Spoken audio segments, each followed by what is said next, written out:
A pirataria veio mais tarde. No início, todos eram servidores remunerados do governo britânico. No Natal de 1654, 18 navios de guerra zarparam, levando 3.000 homens em uma missão de atacar, saquear e devastar territórios espanhóis.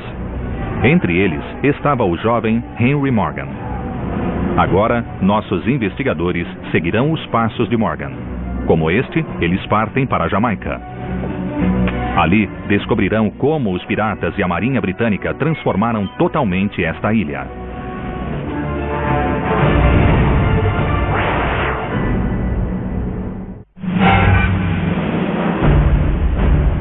Nossos investigadores estão em busca do mundo perdido dos piratas do Caribe.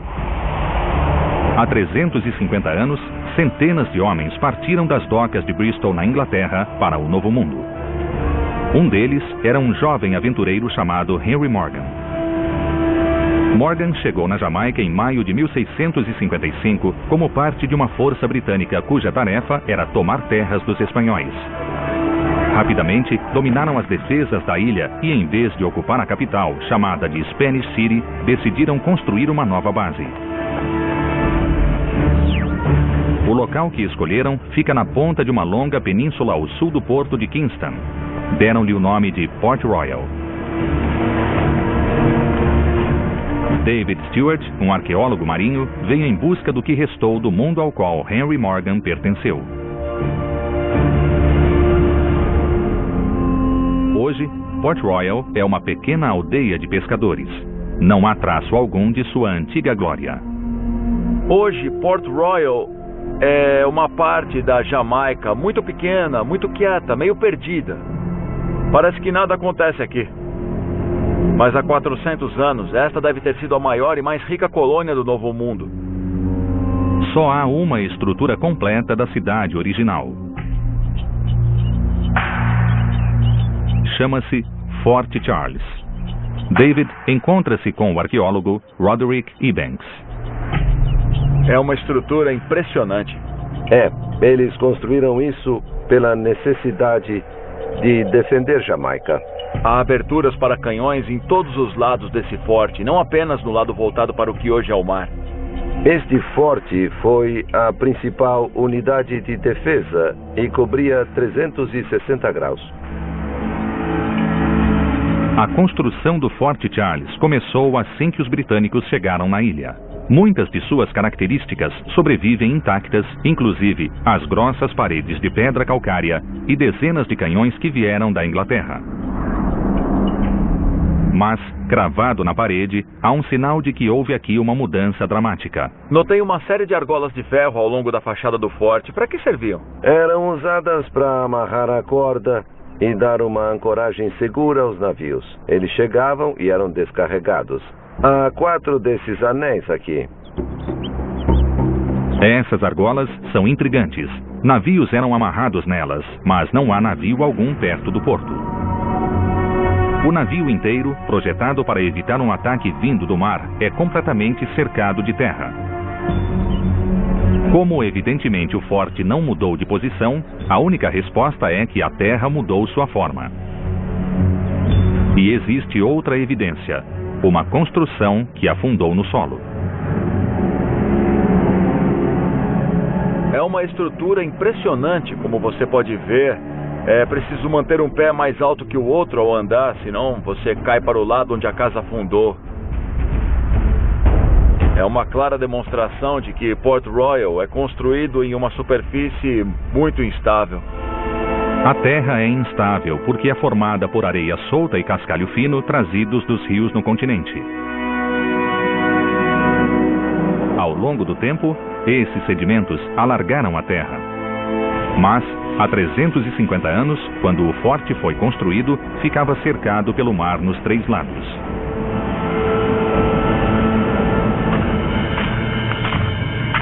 A alguns metros do Forte Charles, Roderick mostra a David as ruínas de um segundo forte, que também ficava junto à água. Ao todo, a Grã-Bretanha construiu 5 fortes ali. De onde estão, David foi capaz de imaginar a forma original de Port Royal. Desenhei este mapa de Port Royal para entender o que vimos até agora. Broderick nos mostrou o Forte Charles e o Forte Walker. Também nos contou que há boatos de que um outro forte, o Forte Rupert, às vezes sai da água em algum lugar por aqui. Vamos ali para ver se conseguimos achar o local. O terceiro porto fica no meio de um denso manguezal. David e seu guia abrem um caminho através do matagal. No ponto exato em que o forte deveria estar, eles descobrem um grande lago. Infelizmente, parece que nesse momento o lago está muito alto e não podemos ver nenhuma das paredes. Como os outros, a posição do Forte Rupert mudou em relação à linha costeira. Sabe-se que o Forte James e o Forte Carlisle estão submersos e que ambos foram construídos na costa.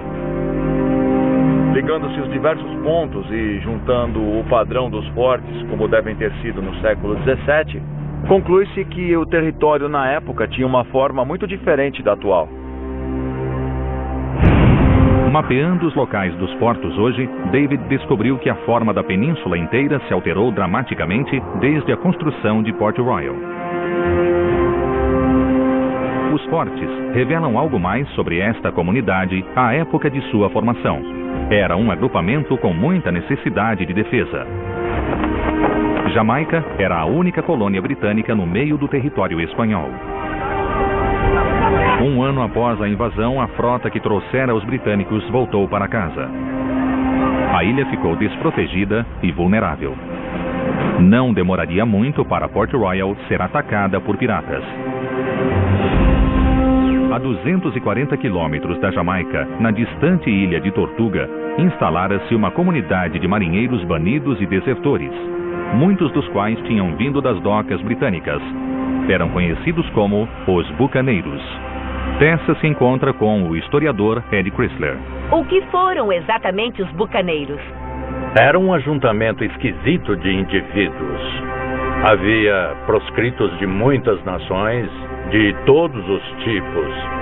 Todos aventureiros e individualistas, marujos abandonados, escravos fugidos, refugiados políticos, hereges, todos eles homens errantes e solitários.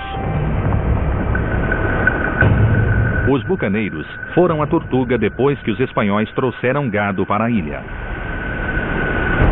Sobreviviam dessa carne e o método utilizado para assar sobre uma grelha de madeira conhecida como bucã deu-lhes o nome de bucaneiros. Mas eles queriam mais do que alimentos dos espanhóis, queriam ouro. Eles formaram um grande grupo e se auto-intitularam a Irmandade da Costa. E então começaram a atacar os pequenos navios mercantes, capturando-os e depois voltando para dividir o botim. Esses homens eram selvagens, mas na Jamaica os britânicos estavam desesperados. Quando ficou evidente que os espanhóis voltariam, eles começaram a pensar em um modo de se defender. O governador da Jamaica apresentou um plano radical. Convidou os bucaneiros para morar em Port Royal. Ele pensou, se lhes dermos uma base onde possam saquear navios, vender a pilhagem e defender a colônia, empreendendo uma guerra agressiva contra os navios espanhóis, com certeza estes pensarão duas vezes antes de invadir uma ilha que tenha uma terrível força de combate como os bucaneiros. Os fortes revelam algo mais sobre esta comunidade à época de sua formação. Era um agrupamento com muita necessidade de defesa. Jamaica era a única colônia britânica no meio do território espanhol. Um ano após a invasão, a frota que trouxera os britânicos voltou para casa. A ilha ficou desprotegida e vulnerável. Não demoraria muito para Port Royal ser atacada por piratas. A 240 quilômetros da Jamaica, na distante ilha de Tortuga, instalara-se uma comunidade de marinheiros banidos e desertores, muitos dos quais tinham vindo das docas britânicas. Eram conhecidos como os bucaneiros. Tessa se encontra com o historiador Ed Chrysler. O que foram exatamente os bucaneiros? Era um ajuntamento esquisito de indivíduos. Havia proscritos de muitas nações, de todos os tipos. Todos aventureiros e individualistas, marujos abandonados, escravos fugidos, refugiados políticos, hereges, todos eles homens errantes e solitários. Os bucaneiros foram a Tortuga depois que os espanhóis trouxeram gado para a ilha. Sobreviviam dessa carne e o método utilizado para assar sobre uma grelha de madeira conhecida como bucã deu-lhes o nome de bucaneiro. A pirataria veio mais tarde. No início, todos eram servidores remunerados do governo britânico. No Natal de 1654, 18 navios de guerra zarparam, levando 3.000 homens em uma missão de atacar, saquear e devastar territórios espanhóis. Entre eles estava o jovem Henry Morgan. Agora, nossos investigadores seguirão os passos de Morgan. Como este, eles partem para a Jamaica. Ali, descobrirão como os piratas e a Marinha Britânica transformaram totalmente esta ilha.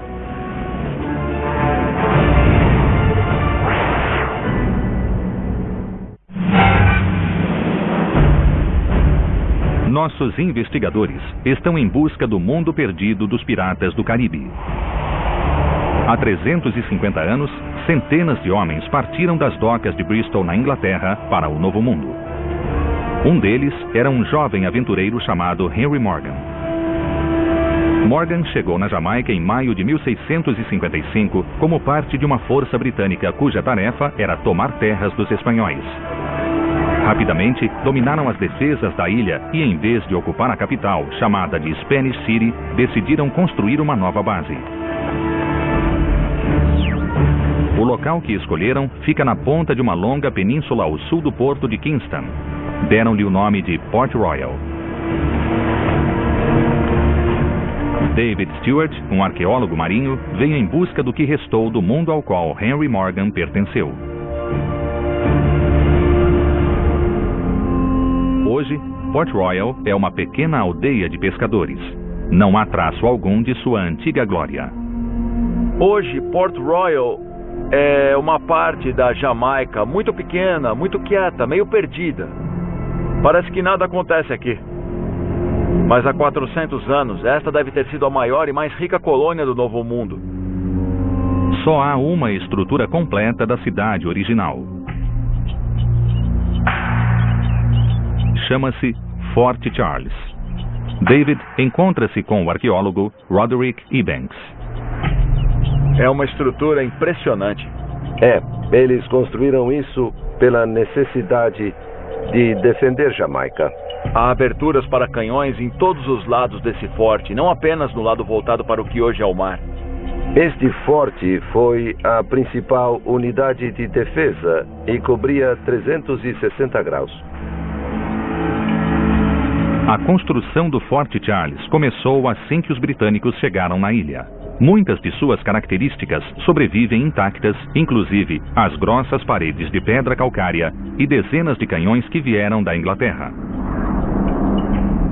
Mas, cravado na parede, há um sinal de que houve aqui uma mudança dramática. Notei uma série de argolas de ferro ao longo da fachada do forte. Para que serviam? Eram usadas para... Ao todo, a Grã-Bretanha construiu 5 fortes ali. De onde estão, David foi capaz de imaginar a forma original de Port Royal. Desenhei este mapa de Port Royal para entender o que vimos até agora. Roderick nos mostrou o Forte Charles e o Forte Walker. Também nos contou que há boatos de que um outro forte, o Forte Rupert, às vezes sai da água em algum lugar por aqui. Vamos ali para ver se conseguimos achar o local. O terceiro porto fica no meio de um denso manguezal. David e seu guia abrem um caminho através do matagal. No ponto exato em que o forte deveria estar, eles descobrem um grande lago. Infelizmente, parece que nesse momento o lago está muito alto e não podemos ver nenhuma das paredes. Como os outros, a posição do Forte Rupert mudou em relação à linha costeira. Sabe-se que o Forte James e o Forte Carlisle estão submersos e que ambos foram construídos na costa. Ligando-se os diversos pontos e juntando o padrão dos fortes, como devem ter sido no século XVII, Conclui-se que o território na época tinha uma forma muito diferente da atual. Mapeando os locais dos portos hoje, David descobriu que a forma da península inteira se alterou dramaticamente desde a construção de Port Royal. Amarrar a corda e dar uma ancoragem segura aos navios. Eles chegavam e eram descarregados. Há 4 desses anéis aqui. Essas argolas são intrigantes. Navios eram amarrados nelas, mas não há navio algum perto do porto. O navio inteiro, projetado para evitar um ataque vindo do mar, é completamente cercado de terra. Como evidentemente o forte não mudou de posição, a única resposta é que a terra mudou sua forma. E existe outra evidência: uma construção que afundou no solo. É uma estrutura impressionante, como você pode ver. É preciso manter um pé mais alto que o outro ao andar, senão você cai para o lado onde a casa afundou. É uma clara demonstração de que Port Royal é construído em uma superfície muito instável. A terra é instável porque é formada por areia solta e cascalho fino trazidos dos rios no continente. Ao longo do tempo, esses sedimentos alargaram a terra. Mas, há 350 anos, quando o forte foi construído, ficava cercado pelo mar nos 3 lados.